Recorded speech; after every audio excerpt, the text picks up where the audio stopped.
Hello everyone, welcome in the next tutorial. So basically we have discussed many things related to the AI, artificial intelligence and search engine, and now we will directly dive ourselves into the creation of the account in the ChatGPT and what are the different tools are available on the Google which you can use similarly.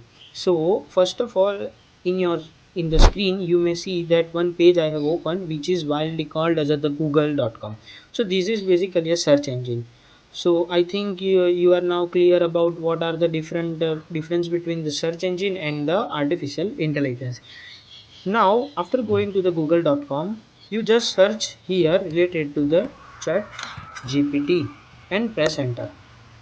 You can see that first link which is called up is as a chat GPT OpenAI. Just click on that and one web page will be open up here. If you have the existing account you can directly go into the login, but if you don't have you can use the sign up button. Now I have created one email ID.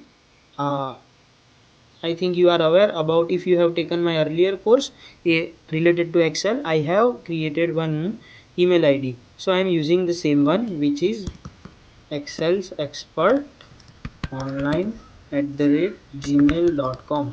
On the same email ID, if you have any doubt you can contact me and I will be here for guide you related to that.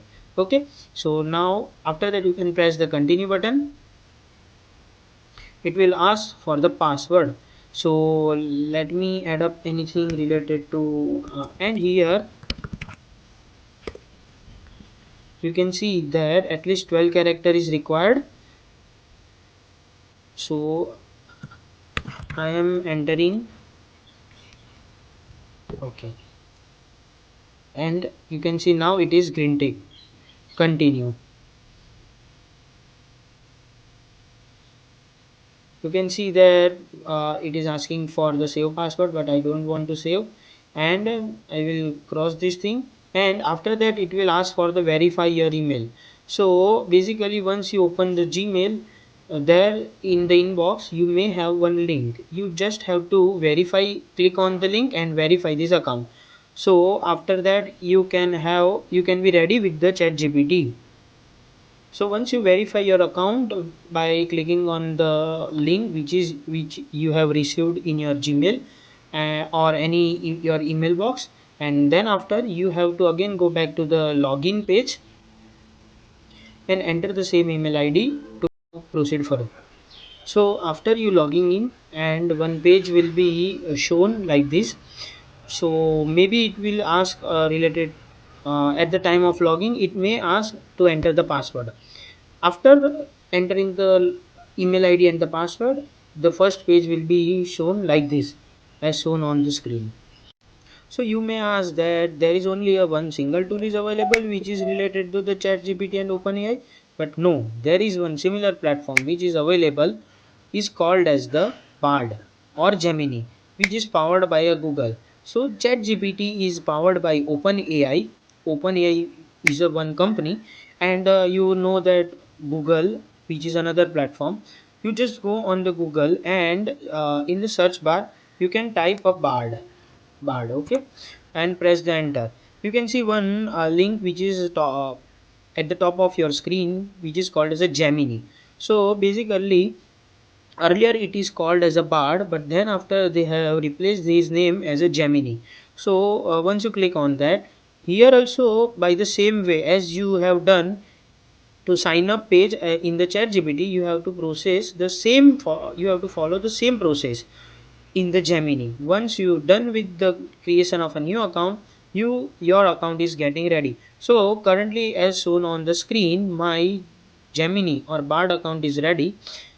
So now you will ask that what is the difference between the chat GPT and Gemini, right? So basically these both are the artificial intelligence tools only, and which will give the same update, but the user interface is somewhat different. So one difference which I can say, currently Gemini has introduced the image pop-up, but in the chat GPT it is not available currently.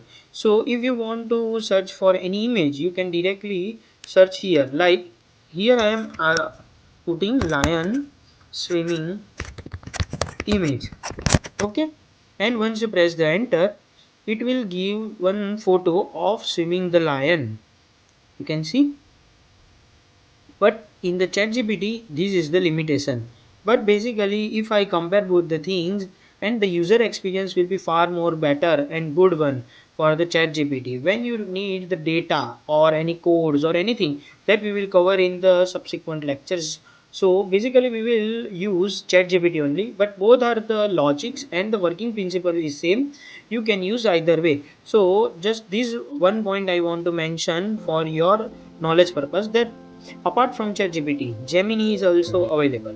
Okay, so now we will close this tab and we will keep using the ChatGPT. So let us stop here, and I hope you have successfully created the ChatGPT account. If not, please create account first and then again come back to the course, and then we will move forward the next sections combining the ChatGPT with the PowerPoint. Okay, thank you.